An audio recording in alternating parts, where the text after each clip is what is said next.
Good afternoon, ladies and gentlemen. Welcome to ACSOM on this Tuesday afternoon. It's the trio, a treble. One team won't be getting a treble this season, but the three of us are here in this Tuesday afternoon. Gentlemen, how are we? In the Christmas spirit yet after that Christmas advert this morning? Can't fail to be, mate. Cannot fail to be. Certainly we're hopefully going to be in a happier place this Christmas than we were last Christmas.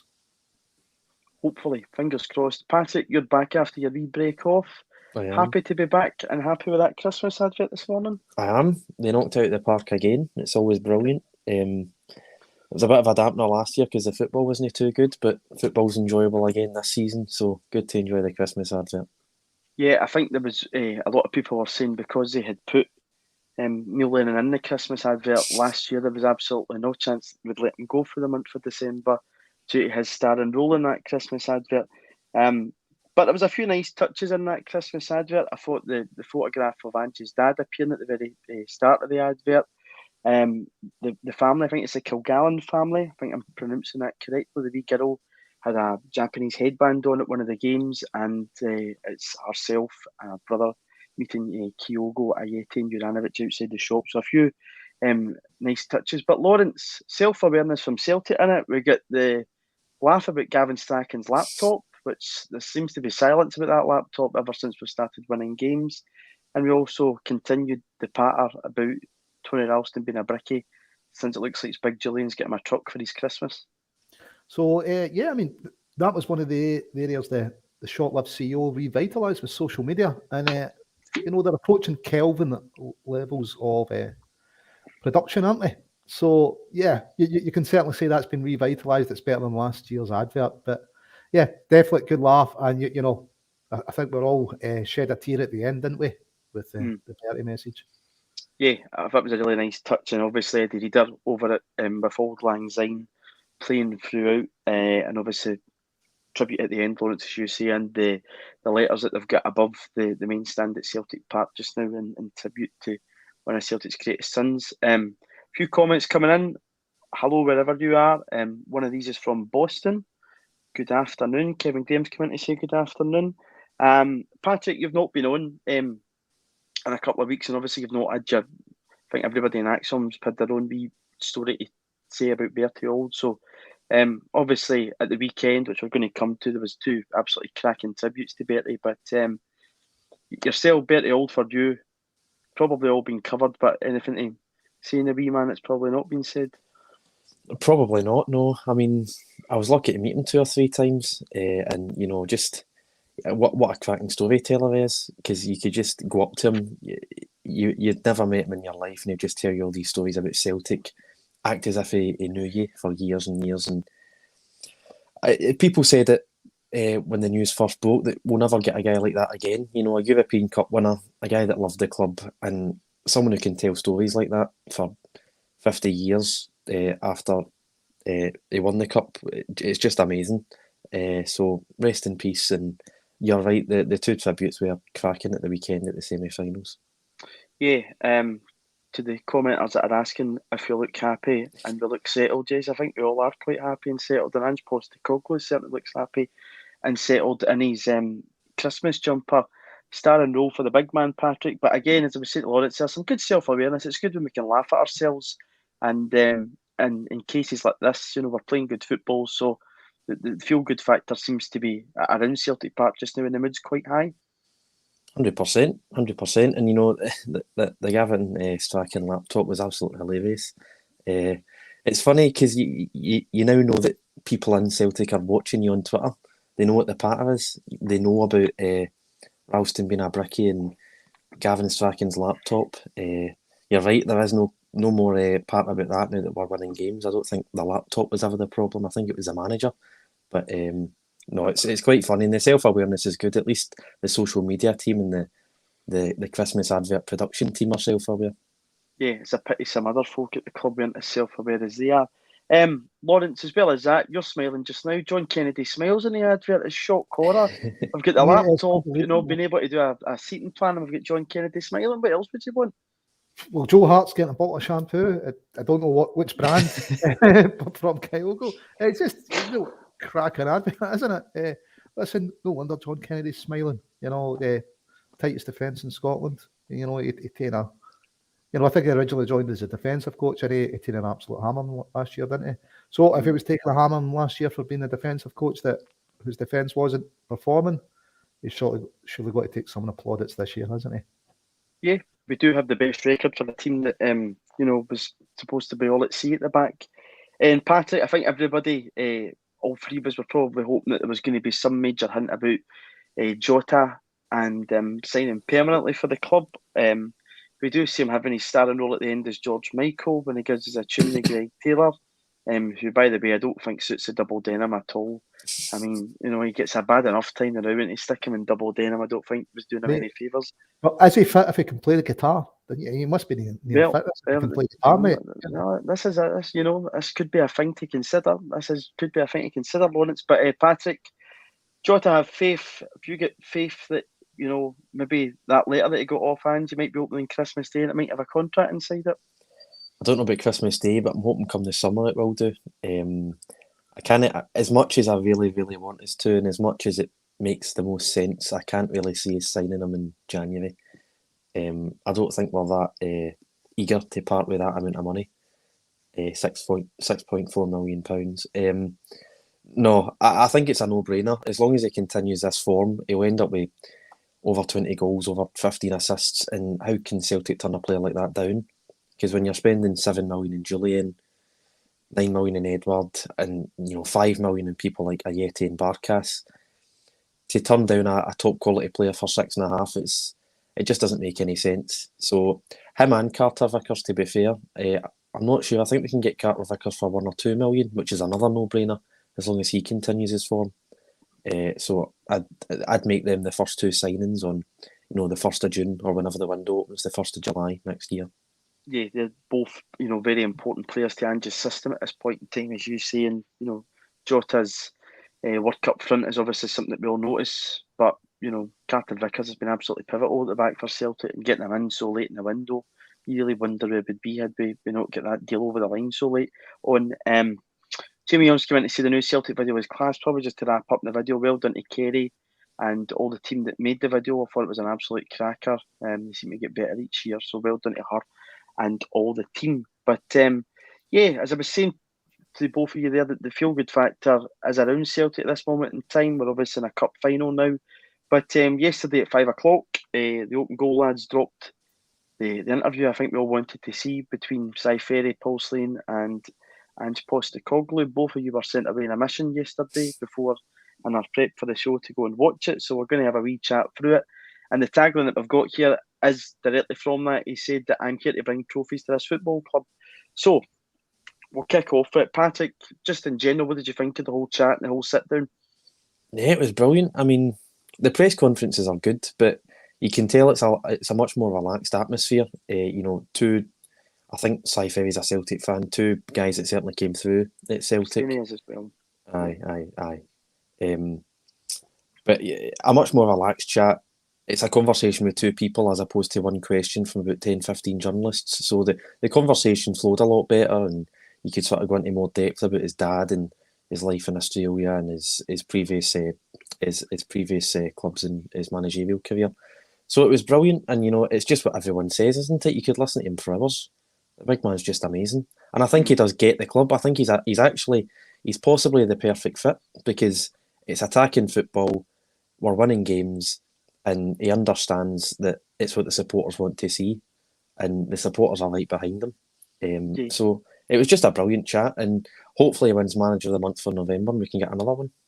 Yeah, hopefully a wee extended version of that maybe come out after he hopefully goes and wins another Manager of the Month award. But as you say, he probably is the perfect fit from all the plaudits that we heard within the video. And I've made a couple of connections between him and Celtic history, which is quite interesting. I'll touch on when we get to it. But Lawrence, one of the points he said very early on in it was that the Betis game, which, a lot is looked at, and a lot is were disappointed that we went 2-0 up in the game and, ended up, getting beat 4-3. But he said that was the game he thought that the players get belief that if they would stick to playing this football, we'll crack it at some point. What did you make of that point? Because I would have said the turning point for us was at Petozzi, but the manager clearly thinks different.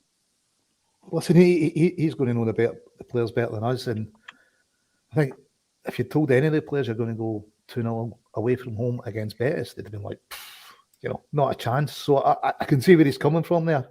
But listen, yeah, we'd all thought, wish they maybe held on, but still, it's fairly early on in the team's formation, wasn't it? They're still getting to know each other, but if they can have that kind of 20 minutes, half an hour spell against Real Betis away from home that puts them 2 up, it surely it's got to give them kind of some kind of belief to say, you know what, we're actually not a bad team when we play like this. It's just been able to sustain it over 90 minutes, being able to keep going, get the fitness up. Part of that's just having, a squad deep enough to do that, because, we're going to be facing, 10 games before January now. I think that'll be a fairly testing for us as a squad. Yeah, there's going to be obviously the cup final now when the St Mirren games rescheduled in there. Pat, it is going to be 10 games as a squad. We knew that, in terms of the squad, we were pretty threadbare. But it's going to be a big challenge. But just now, I think if you can continue to build momentum, we should be okay going into this run of fixtures. Yeah, and we've been on a great run since Leverkusen at home. I think it's something like 8 wins out of 9 games with that 1 draw at Livingston. So fantastic run of games. And if we can just get any sort of positive result on Thursday night, that would lift the spirits as well. It would keep the momentum going. I think he addressed it in the Celtic View podcast yesterday, the day before, that he'd been trying to avoid looking at this 11-game fixture list in December, but he's had to confront it now. But Celtic always play 2 games a week, and he's dealt with it quite well the past 8 to 10 weeks when we've been on this good run of form. So it's always difficult in December, but I think almost everyone's back fit now, or everyone will be in a couple of weeks anyway. Taylor and Julian and people like that. So hopefully we get through it and just keep it close at the top. Yeah, just quickly to interject in this, I know we're talking about Ange and open goal, but Celtic shared I've just got a notification through my phone to say that an open letter to Michael Nicholson regarding imminent appointment of Bernard Higgins has been sent to him. A Celtic State of Mind has signed the open letter. Cormac's come in to say glad to see ACSOM putting their name to the open letter to Michael Nicholson. I won't read the whole thing out. It's all on Twitter if you want to have a look at it. But in general, the signatures of this letter represent tens of thousands of Celtic supporters and makes any position that Bernard Higgins may hold at Celtic Park untenable. Just very quickly, it's been signed by 10 fans organisations, 13 fan media and online outlets, that's including ACSOM, 112 supporters clubs. We'll come back to that when we probably go over the AGM, as we've not been on since then. But just to anybody that's not noticed, that is up on Twitter just now. You can go and have a look at it, but we'll come back to it later on in the show. Lawrence, back to Ange Postecoglou and open goal. One of the questions was about changing his style, and it's something that we've debated about, chatted about on here multiple times. But he said that he doesn't understand the question, because he said in his role at Celtic he needs a result every week, and what he thinks he does in preparation and the way he plays his team gives him the best chance of success. He likes to be super aggressive whenever he can, as that's who he is. What did you make of those comments? Listen, I think probably gives us a framework to work from, doesn't it? We've seen him change things in game to maybe when we are ahead and maybe put on a holding midfielder, but at least it lets you know how you're going to start, and that's what Celtic fans want to see. We want to see us having a go and saying, well, we're going to make the best that we can here. And I'm not too sure we would ever accept us, deciding to park the bus against anyone. It just wouldn't be the best watch. If he thinks the best way of scoring against somebody is to be aggressive, this is his style of play. He elaborated on it. It's the style he knows how to coach. It's a style he's had success with. It's kind of, when you put all those things together, well, why would he change it to a style he doesn't know how to coach and he hasn't had any success with? It'd be, no matter what you're doing, you need a focus and a vision, and Ange's definitely got that. And he's getting across to the players. You can see whether it's the Betis game or other games, you can see week in week we're getting better, and the players have completely bought into it. As have the fans, it's definitely great to watch, isn't it? The ball retention's amazing. I think it's better to watch than some of the seasons under Rodgers when it was just side to side and safe passes and all that. And just trying to get him to play the dangerous passes. He has been aggressive.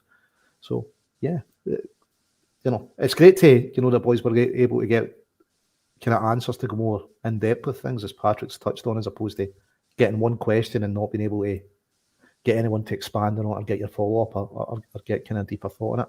But Ange's referred everyone to his book. He's touched on it. I'm sure that's going to be in a lot of Christmas stockings. It's sold out on Amazon this morning. I had a wee look. I know.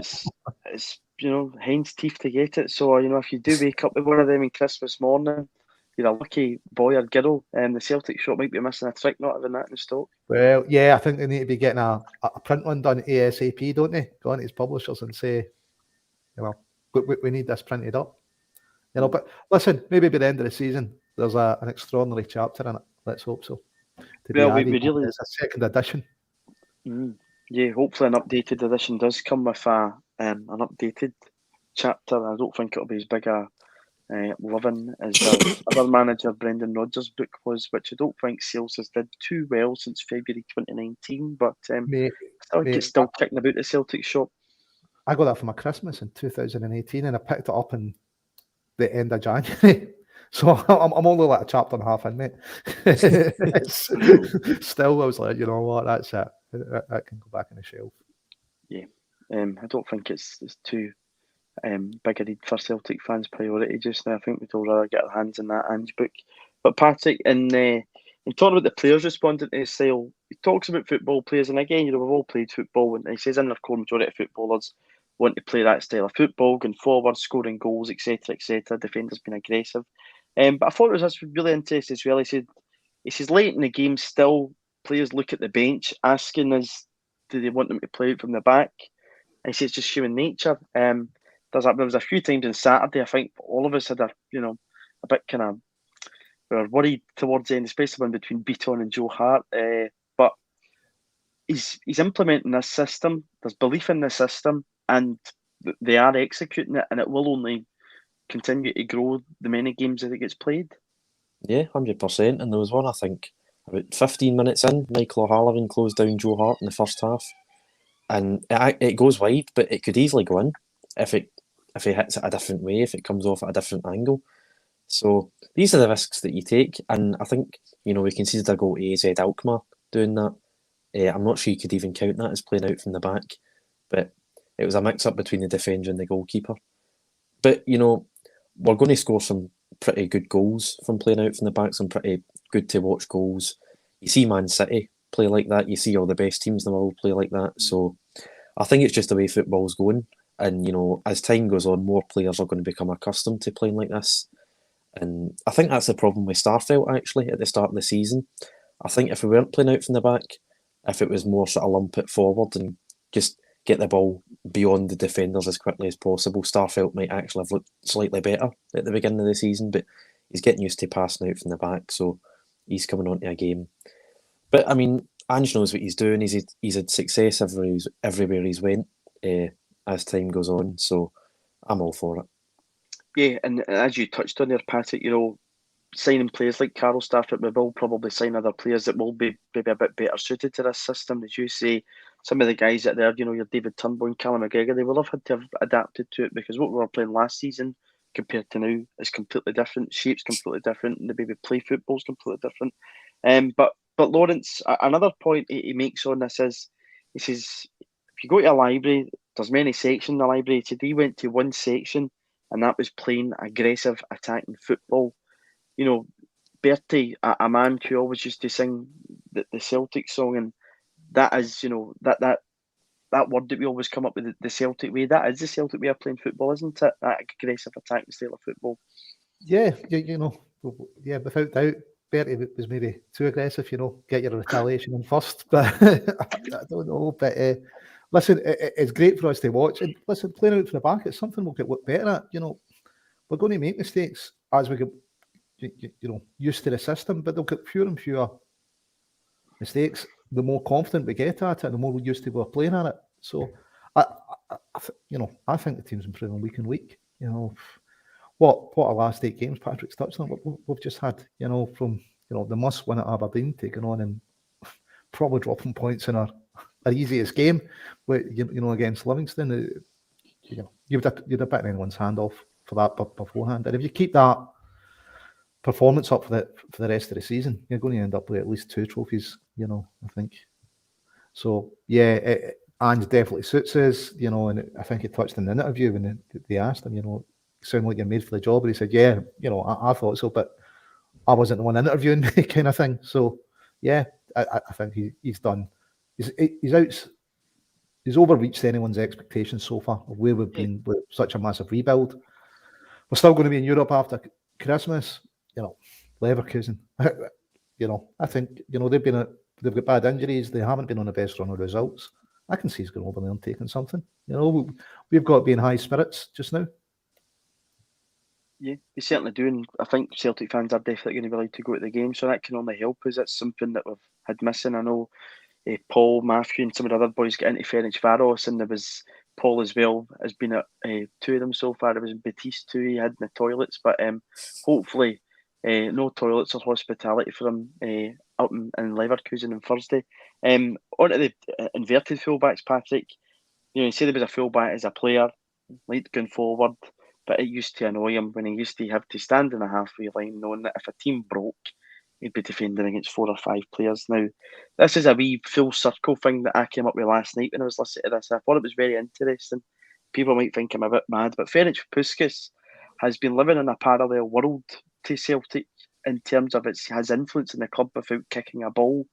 And that all goes back to the 1960 European Cup final at Hampden, which, when Jim Craig interviewed Jockstein, the boss, before he passed away, Jockstein said that the game that influenced his style of football was the 1960 European Cup final, when he noticed that apart from the centre half, he's a Santa Maria, the rest of the players could all score goals and they all pivoted around them. And Jockstein built that in the formation of Billy McNeill at the very core of that Celtic team playing football. So that was Stein getting his balance, his football philosophy from watching Puskas. By the way, Puskas scored 4 goals in that game. Di Stefano scored a hat-trick. Celtic going playing in Di Stefano's testimonial. 7 years later, Jockstein's the boss of Celtic after winning the European Cup. And that's Ferenc Puskas' influence, Jockstein. Ferenc Puskas has obviously had a big influence here in Ange Postecoglou, Patrick, because Puskas was not interested in defending either. I think it was his manager at South Melbourne, and used to just tell the 2 wingers, don't come back. What do you make of that as a wee kind of 360? We've got a guy from halfway around the world coming over here, but the same man in Ferenc Puskas, what would that be, 60 odd years apart, had the same kind of influence in 2 men. Yeah, 61 years apart. And I've never heard of that. Never heard of that story for Jockstein and Jim Craig before. That's interesting. And I mean, yeah, it's certainly different. I mean, I don't think Ange leaves his 3 forward players up in the halfway line, leaving Ralston and Jovanovic exposed. I think he's slightly adapted. But yeah, I mean, it's certainly interesting. Influence a player that's never played for the club. I don't think he's ever really commented on the club. What an influence he can have.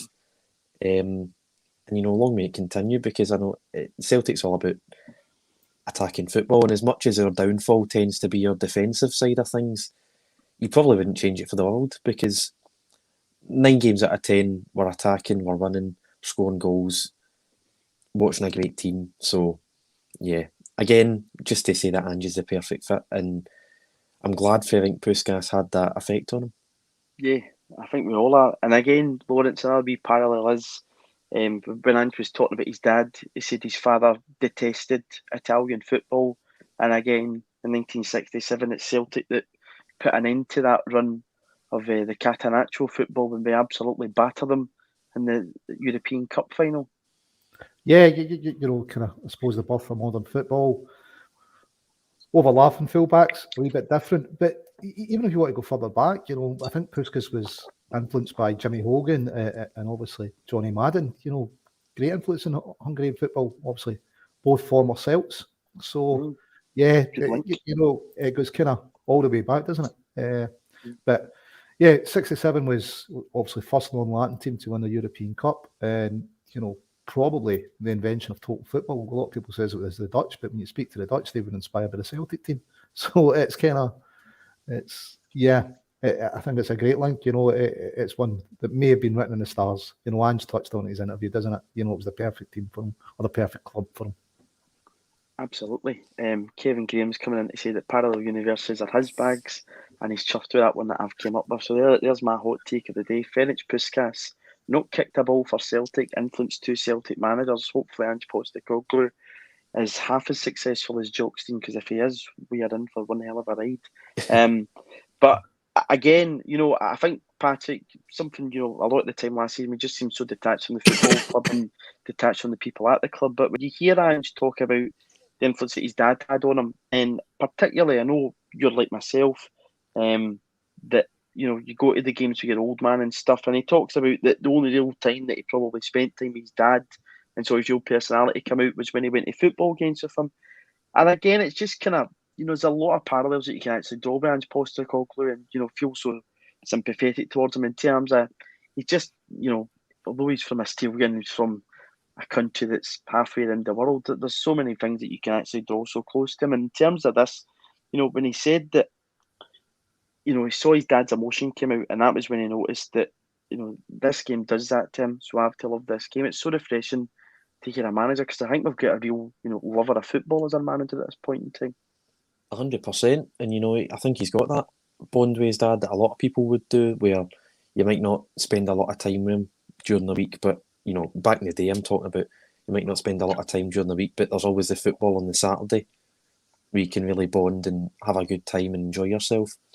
Not only that, I think he was born in Greece and emigrated to Australia. So, there's that link as well. A lot of Celtic, and I mean, me and you aren't immigrants. I don't think any of us in this call are, but there is that link from 150, 160 years ago where, most Celtic fans came from a family that had to come to a foreign country and, work their way up and prove themselves. And he's mentioned that a few times about his dad. He worked so that he could have a better life. So I think that's probably why he gets it so much. He understands, he comes from the same type of background. It's the same sort of working class, have to make your own way in the world type of attitude. And I just think it's brilliant. Yeah. A few people coming in to say the old man seen Puskas at Hampden. My grandfather was at the 1960 European Cup final, 7-3. What a game that must have been. But again, we're talking about Puskas, we're talking about Di Stefano. Go back to our striker, Kigo Furuhashi. Now again, he's played a starring role in this Christmas advert, but I thought it was really interesting that Andrew's touching on again. He's 26 years of age. He wasn't a young lad, Lawrence, when we brought him obviously over here from the J League, and that Ange just thought he would be the right fit and he would adapt quickly culturally to Scotland. And obviously, there's been links with other players from the J League. If you do bring other players in, I think that can only help Kyogo, because, in terms of settling here and in terms of, getting to know Glasgow and stuff, it can only help if one of his fellow countrymen join him here. Yeah, listen, hopefully it was interesting to say Ange said, like, one of the top recommendations was from his defenders that had to face Kyogo. He was saying, his defenders saying, look, this guy's an absolute nightmare. He's got the knowledge of that league. I think we've all watched every bit of footage on YouTube of Maeda that's available, because he seems to be the one that's most heavily linked. If it helps Kyogo settle, brilliant. We know we need another forward. We didn't really have a lot of options, with Giacomakis out. He's been stop-start. I think everybody said, well, look, Ayeti, probably it's time to move him on. The only thing I'd worry about in Japan, they'll have played a full season come January, so Kyogo will have played a full season. I know he's a wee bit out for injury, but whoever we bring in will also have played a full season. And, we've then potentially got, a couple of Japanese players. We'll get Rogic, who will have to travel further for the international stuff. But yeah, listen, if they're as good as Kyogo, just fill the team. It's bring them over, isn't it? Listen, you obviously can judge a player. He knows how to get the best out of players. So you've got to put your faith in the manager. Or I think Jota would say that you've got to have faith. Good link, Lawrence. I like that. We're all about the links today, and a man you've just mentioned there, Lawrence, is Tommy Rogic. And again, Patrick, we knew that when Ange came in, he was the one player that the manager knew all about. He'd played him for Australia, and he'd been an important part of that Australia team. But again, one of the points that Ange makes is, Roderick's only 28 and he says that his best years could be ahead of him. And he's saying that, when Tommy enjoys his football, the best comes out of him. I think we're seeing, a Tom Roderick we probably thought was gone last season, certainly. We, again, probably down to a lack of game time and all the other circumstances. But in terms of Tom Roderick under Ange, he's been absolutely sensational so far this season. He has. He's really kicked on. He came into the team last October, I think, for the AC Milan home game. And, he made a bit of an impact. But after a week or two, our season went down the pan quick after that. And he was just, one of many players who didn't play to his usual standards last season.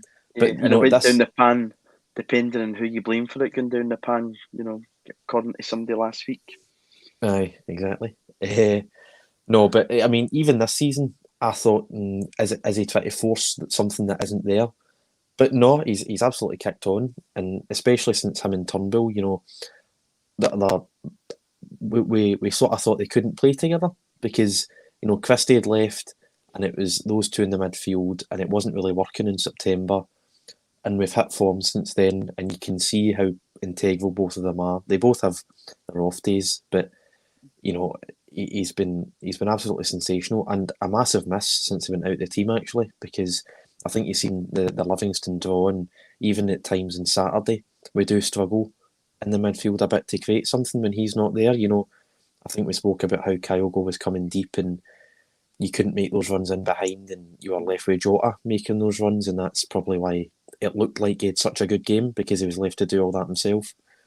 But I do hope his best years are ahead of him.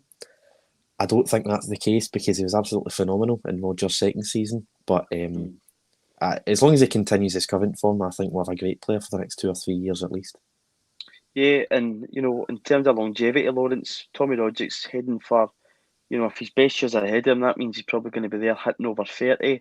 Along with Jamesy Forrest and Neil Beaton, we're going to have quite a few testimonials to go to. I don't know how well attended the latter one will be there that I mentioned, but I certainly think the front two will probably have decent turnouts for them. And again, these guys who have been there and seen it all and won it all, it's very important to have them at the club, because in terms of the core values of the club, in terms of understanding the pressures of Celtic, it's very important to have guys like that in your dressing room, isn't it? Yeah, you want guys that know how to win trophies, know what it means to the fans that have been over the course. But touching on Tommy Roderick, I think he's actually got a player out of him that no one really thought was there. He's getting 90-minute performances out of him, and you're kind of going, serious doubts whether we'd ever get out of Roderick.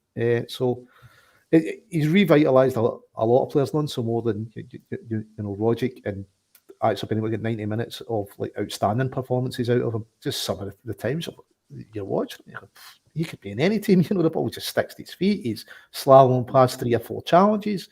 It's just looking phenomenal. The sooner the back is better. I mean, I'm still not 100% convinced with him and Turnbull in the same midfield, but again, how many options do we have? But he's brought Beaton in to sit deeper, who's, I think, improving game in game. He's relearning the position. It lets us push Kalmark further forward, and I think that's probably got a better balance. Beaton, Kalmark, and Roderick. Turnbull's still only 22. He's got a lot. He's got a lot of development to do, hasn't he? He's, I think we forget how young a team it is. When you look through that team. And just certainly improved. Tony Ralston is improving. I thought Taylor had a good start to the season before he gets injured. So Starvelt, Carter, Vickers.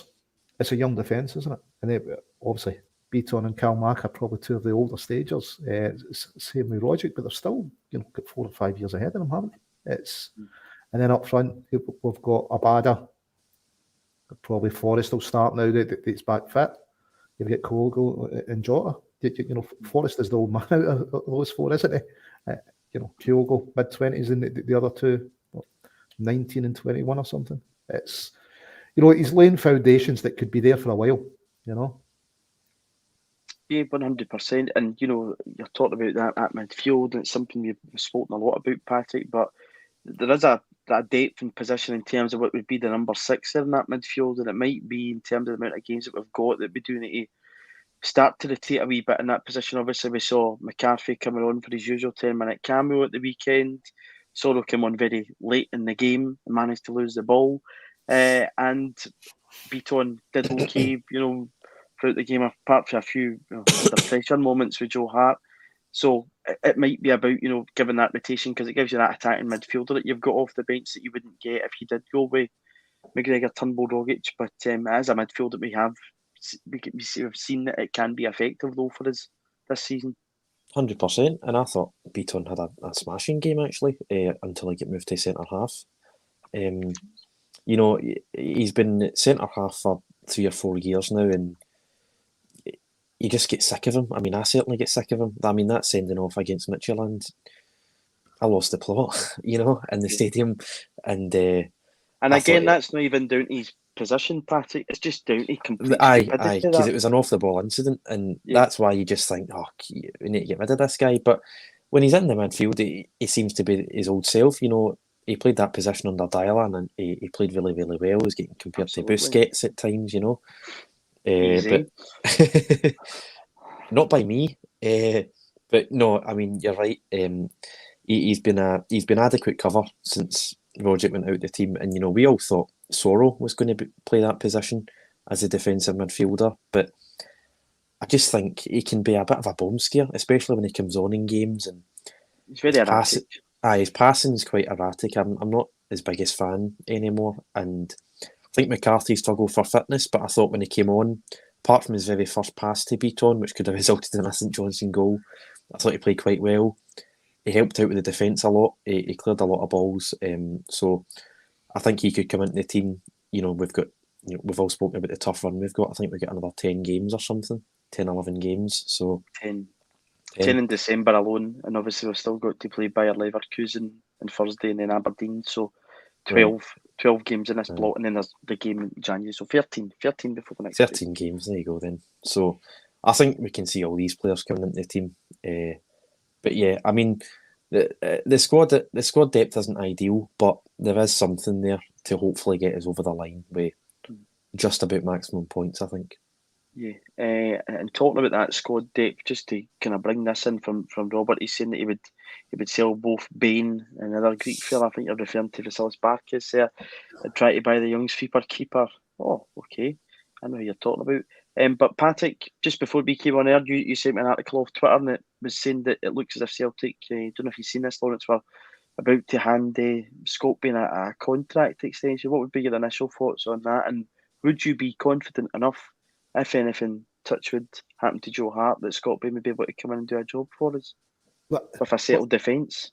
To be honest, it wouldn't be my choice, but Bain's done it before. He's come in and done a job, but I think he's last season.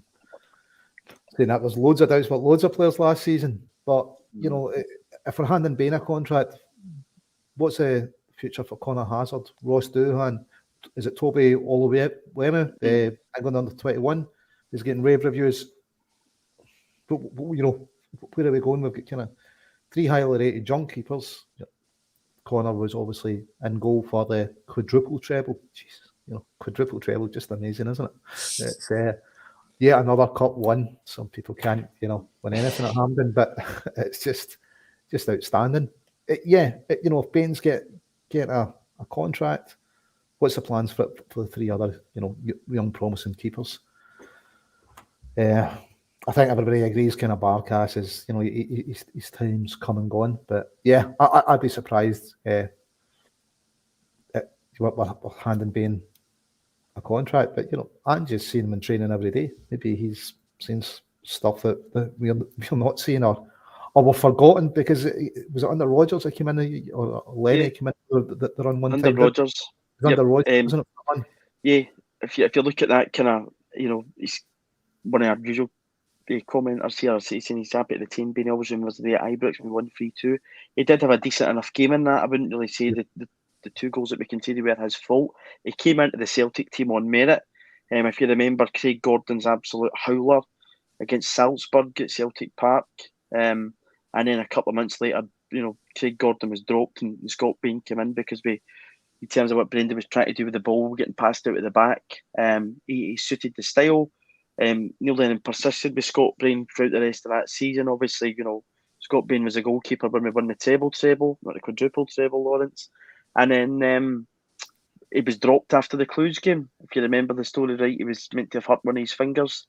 And then Fraser Foster appeared back in. I don't think that would have helped his confidence, Patrick. So, maybe as Lawrence said, we don't know what's happening in training. Stevie Woods has obviously worked very closely with him now for, what will that be, 3 years, plus coming up to 4 years in January 2022. Maybe we have forgot the good side of Scott Bain, and maybe he would kick on if we give him another chance in front of a settled defence. He's not got Shane Duffy in front of him this time. And I mean, it's entirely possible, but it still doesn't change the fact he's not made an appearance since Joe Hart signed. I think I'm right in saying that. Yep. I thought when Joe Hart came in just before we played Jablonec, and he's played every game since. He played the next day, didn't he? When he first signed. Right. Yep. I'm not a Scott Bain fan, I'll be honest. I mean, I actually wanted to sign him, and then as soon as he started playing, I wanted rid of him. I'm not a fan of Barkas either. I would punt the both of them, as one of those comments said. I can't comment on the Man U keeper. I don't know how good or bad he is, but I'd certainly be looking for another goalkeeper. One thing we do need to do, though, I mean, Scott Bain's contract does run out in 2023, and you actually do need to look at these guys. You need to look 2 years in advance, and you need to say to yourself, whether I need to sign these guys in a new deal or sell them. And obviously, we've looked at Scott Bain and said we're going to sign him in a new deal. And I think there's a load of other players like that as well. I think you've got Tom Rogic, I think, runs out in 2023 as well. So you need to look at players like this. Just as I say, not a big fan of Scott Bain. And what Lawrence said, you've got Ross Doohan, Connor Hazard, and then the 18-year-old. I think he's English, Toby, who I think there's an article online a few days ago that there's a plan for him to be the number one keeper at Celtic by 2024, which is when Hart's contract runs out. I'm not sure how true that is, but if he's playing for England under 21s or under 18s, he must be not half bad. So you've got these three youth goalkeepers in the background. When I think we need to give one of these guys a chance one of these days. An early cup round or something, or a home game against Livingston or Hamilton or whatever, when we're not facing a lot of shots, But yeah, I wouldn't give Scott Bain a new contract, put it that way. Well, as you say, again, we're talking about experience earlier on. Experience of Joe Hart being in there, and some younger keepers you can only pass on a lot. That he's obviously Joe Hart's played highest level. Captured his country over 70 times, played in the Champions League. All that experience, I'm sure, would help some of the younger guys. So yeah, but back to Ange Postecoglou again. Tony Ralston, Lawrence, he says that in terms of Tony's application and everything he's did so far, Ange said he simply opened the door, and it was Ralston that had to walk through it. But he gave him the information, and he said he thinks now that Ralston's opened that door and he's shut it right behind him. And again, Ralston was in a position, maybe similar to Scott Bain was, that he wasn't sure where his career was going at all at Celtic. Yeah, I mean, Tony hadn't had a huge run of games anywhere he'd been. And maybe it was getting a run and getting settled. Last season, I think Cal Mark came out a couple of times and said, look, we didn't know what we might be doing out there. Ange seems to give the players the information of what they're meant to be doing. This is the plan. Go and try and carry the plan out, which Tony seems to be thriving on. And, football's very much a confidence game, isn't it? His confidence has got to be sky high. He's confounded everyone, hasn't he? I think it was only a year's contract we gave him, so wasn't it? So we maybe need to be looking at, signing up as well. Tony's, what a season he's having. Absolutely outstanding. But it was great the way Ange, heaps all the praise on the players. He doesn't take any of it for himself, does he? It's all about the players are doing well, and when it goes badly, it's Ange's fault. But when it's going well, it's the players or his staff that are doing well. So it's a really likeable aspect of his character, that the way he communicates that. Yeah, football's a collective game, and he's certainly a man that doesn't shy away from letting other people take the praise. And when the chips are laid down at times, he's quite happy to take responsibility for it as well. So yeah, I think that is really refreshing to see. And Patrick, even just the way he talks, I mean, we'll finish on this, but he talks about the game and people. He said when he goes home to his two boys, they don't listen to him, probably causing running a riot around the house. But when he goes into Lennoxtown, he's got 40 people that believe in him, and he said he's passionate about what he does. And you do really get that off him, that, you know, he's made a big commitment to come to Scotland from Japan, and, you know, he's here to do a good job, and he's, you know, given 100%, probably more, to Celtic at this point in time, which is, you know, all that we can really ask for off him, and hopefully that comes with success. Yeah, 100%. And, you know, he is sort of doing it all on his own. I don't doubt that the background staff have helped him and bought into his ideas and helped convey those messages to the players. But, you know, I think you've seen Eddie Howe say in the papers a week or two ago that he didn't come to Celtic because he couldn't get the backroom team he wanted, and he didn't want to be doing it himself. But when you actually look at things, you know, Ange is basically, he's came in himself, he's convinced everyone of his ideas, and we've kicked on from a horror show last season. So you've got to admire the work that he's done. And he says all the time that he backs himself, he backs his style, he's not going to change for anyone. If it doesn't work out, he accepts that, and he wouldn't change it for the world. He loves the pressure, and I wouldn't change it either, because it is working at the moment. We're only getting better. He's a lovable guy. We're in a cup final. We're only 4 points off the top, so long may it continue. And Lawrence, you know, our tagline today is, "I'm here to bring trophies to this football club." He said at the very end of his interview he's humbled by the Celtic support acceptance of him. He said it's a massive motivator to bring success to the football club. And he said that the feeling will be priceless if he does bring success to the football club. He said the club, he's well aware, needs success and it needs silverware. And that's his goal and that's his ambition. And good luck to him in doing that. Yeah, listen, I think, you know, we've got a hard game against Hibs in the final, but we're going to go into that as favourites. You can see why Ange's won trophies wherever he's been. It's, well, I think apart from a short-lived stay in Greece, but yeah, I've no doubt that he's, you know, by the time he, whenever that may be in the future, that leaves Celtic, he's going to do so with a haul of trophies and leaving us in a better place than we were when he took over. Because he is building a young team, and, you know, he's building a philosophy of football, or re-establishing a philosophy of football, maybe I should say, because it is the Celtic way, isn't it? And he's definitely bringing that back, which is great to see. And adding the word mate into all our vocabularies probably by the time that it departs Celtic. Hopefully that isn't for a long time. Mate, you also know what a 4X is now? Yes, I do. Oh, I didn't know that before. Only information about Aussie Lager was Foster's, but yeah, we've been teaching me a wee bit, Lawrence. But I was going to touch on Saturday, Patty, but I think, you know, we've not been on since the AGM last week. I was one of the people that was at the AGM last week. This statement came out. We spoke earlier on, and we can only get 15 minutes. If we spoke earlier on about self-awareness in the Christmas advert, right? So it does mean that there's people and departments at the club that are very self-aware, and, you know. But last week's performance, especially by the chairman, was not very self-aware. And this statement, which I mentioned earlier on, in reflection of the appointment of Bernard Higgins, you know, it's very much so reflected by the Celtic support that Celtic fans do not want this appointment to happen at the club. But do you think, after, you know, Michael Nicholson and the rest of the guys on the board say this, that will be it? Or do you think they're going to just do what they did last season and dig their heels in once again? I think it would be difficult to dig their heels in with fans in the ground, and, you know, they can't erect barriers like they did last season. I think I've seen a rumour on Twitter he's going to be appointed on the 5th of January. I really, really hope that's not true.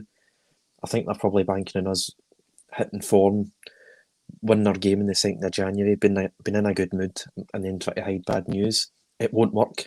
It definitely won't work, because it's an insult to the fans, it's an insult to the Green Brigade, it's an insult to football fans, never mind Celtic fans. If this is to go ahead, they know they're doing it against the wishes of well over 90% of the Celtic support. And, you know, what else can you say? You were saying there about the AGM, you'd like to think that these guys are aware enough, like the people who make the Christmas advert, what the Celtic fans are thinking. It's clear that, you know, either they don't have a clue or they are aware and they're just doing it to annoy us anyway. They're just flying in the face of what we care about. And I think, you know, Ian Bankier allegedly lost the room by 90% to 10%, and he'd probably lose a vote by season ticket holders by the same number. Unfortunately, all his mates are all the big shareholders, so he gets to stay on as Celtic chairman.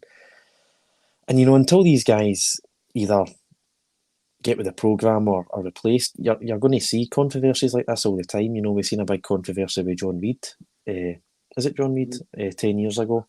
Yep. And these things come around. It was Lord Livingston as well 5 or 6 years ago. I think this would be the worst of the lot, personally, because this is a man who's targeted football fans in particular. Dawn Raid, 6 in the morning, trying to lift people. It shouldn't go ahead, and it's all hell will break loose, and it could derail our season. Most importantly, if it does go ahead, which we don't want. Yeah, it could. When the news came out initially, I think it brought the mood of the Celtic fans down, and there's no need to do that just now. Lawrence on Saturday, the clip that was up on Twitter yesterday, you see that the players are in tune with this, the manager's in tune with this, and the fans are in tune with this. It's about time some of the guys in the board get in tune with this. In this statement signed off us, we ask you to address this issue and to reconsider such an appointment. Ian Banker had that opportunity last week to give assurances, and he would not comment on it and give any assurances. That isn't a good sign from last week.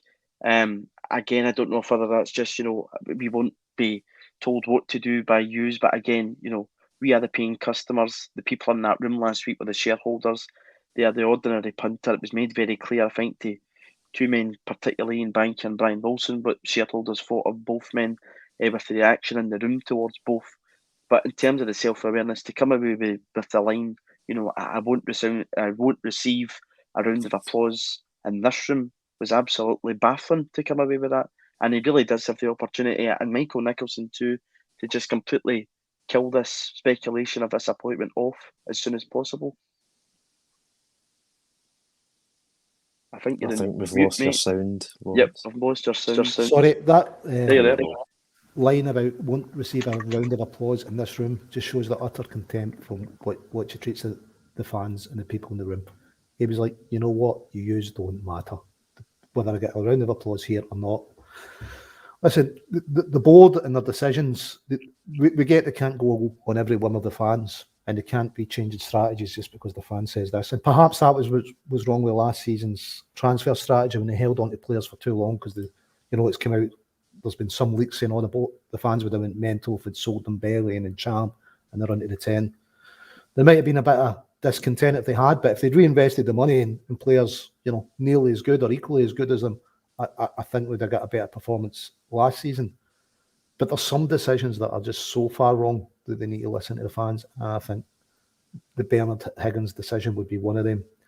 The only reason you can think of them appointing is they won't have a fight with the Green Brigade. Not they want to achieve anything other than have a fight, because this is just such a confrontational decision. It is never going to be anything amicable is going to come from this. I think there's too much water under the bridge with Higgins and the way, whether that was the way he was instructed to police it or not, it was certainly the way he led the policing of the Offensive Behaviour Act at football. And sometimes you've got to wonder, I know they're different from us and they operate in a different stratosphere in terms of money and that, but geez, it's almost like they're from a different planet if they think this decision is in any way acceptable. And what's more than worrying, the people on the board should have the best interest of Celtic Football Club. Which they always say they do. Celtic Football Club, it is the fans. And this is in no way having the best interest of fans at heart. So you've really got to wonder, just what are they doing here? And hopefully the letter makes them rethink, but maybe it'll be, another reply along the bank here thing. It doesn't matter what's in the letter because that isn't what affects me. Yeah, and as you say, maybe the letter might change their thinking, Lawrence, but it shouldn't have had to came to this at all, Patrick. Last week was the opportunity to completely, kill it dead in the water, and he didn't do so. And in terms of Ian Banker last week, he said the board was accountable for its actions in last season, but I think all Celtic fans are still wondering, in what way were they accountable for last season's disaster? I think they're probably hoping that Peter Lawwell would take his retirement and would all sort of forgive the rest of them. And and in that way as well, they are holding us in contempt because we're not that daft, we're not that stupid. Everyone knows the faces of the 7 board members, everyone knows the names.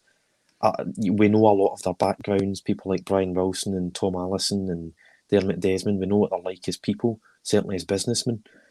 So we can't just forget stuff like that. Dermot Desmond's a ruthless businessman who's worth over $2 billion. How he cannot run a football club properly, I don't know, because it is his job. He is the biggest shareholder.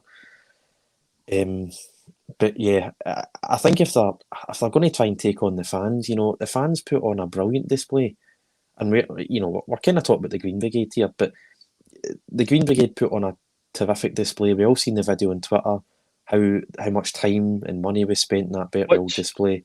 Which supporters participated in as a United support as well? Exactly. You're saying that, Patrick, organised by the Green Brigade but participated in by the support, and so a United front in the support. And I've not seen one person say that display was rotten. Everyone says the display was brilliant. Celtic refused to tweet about it and mention it because of the pyrotechnics involved. They're more than happy to sell big picture frames in the club shop of the Tifo against Barcelona, which the Green Brigade organised. They're more than happy to profit off of the displays that the Green Brigade make. But I think there needs to be a level of respect shown, which there hasn't been for at least a year and a half. And I'm hoping Michael Nicholson can change that. And I'm hoping this isn't a Michael Nicholson appointment, because I think it's a chance for a fresh start. Even though he's been at the club for 8 years, it's a chance for a different direction with a younger guy in charge. So, yeah. Patrick, see what you're saying on Desmond running the football club. I think that goes to the heart of it. It should be the CEO. It should be the CEO that runs it. And the board should call the CEO to account.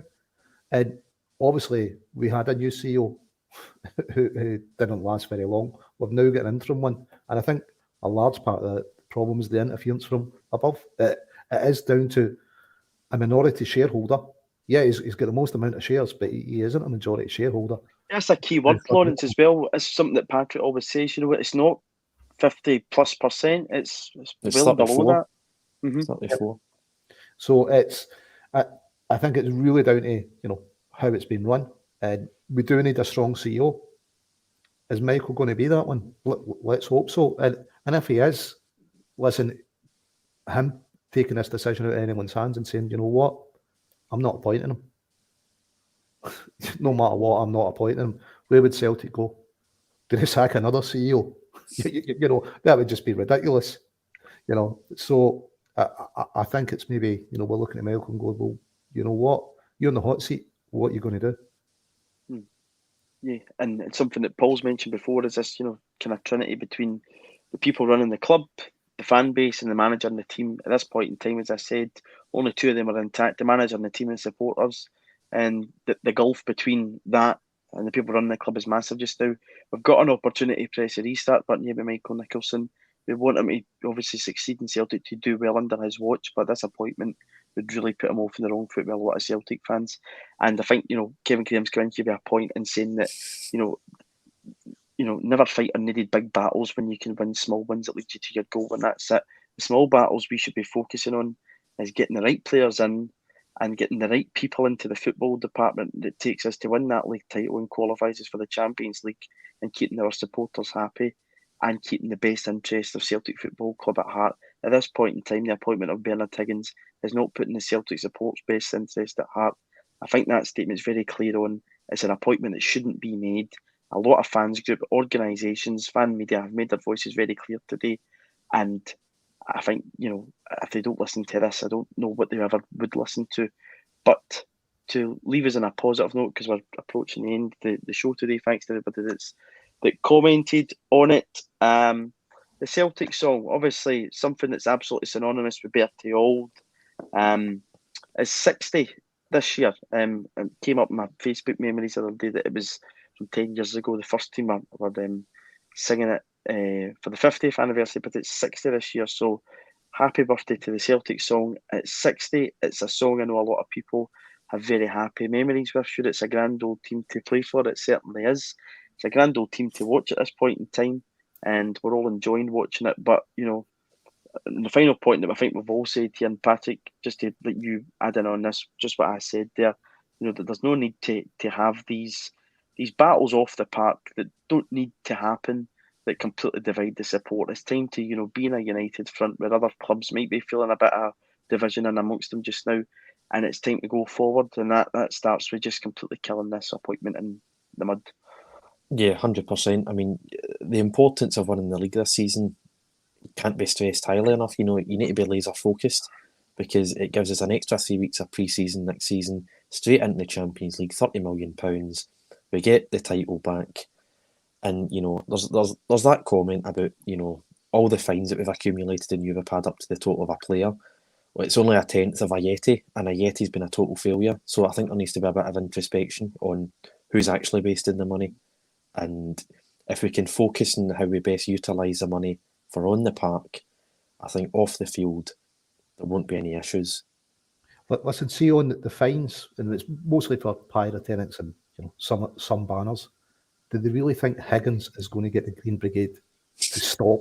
That's the objective. So I don't think he's going to get agreement. So how's he going to do that? What kind of policing and stewarding would they have to put in place to get it to stop? It'd have to be fairly repressive, I would say. And would probably be an end to the tifos that they, as you've touched, they make money out of in the stores. And another thing, he's appointed for health and safety. Where else have they looked? I mean, half of Glasgow knows David Ross, one of the biggest Celtic supporters out there, heavily involved in health and safety, at concerts, at Hampden.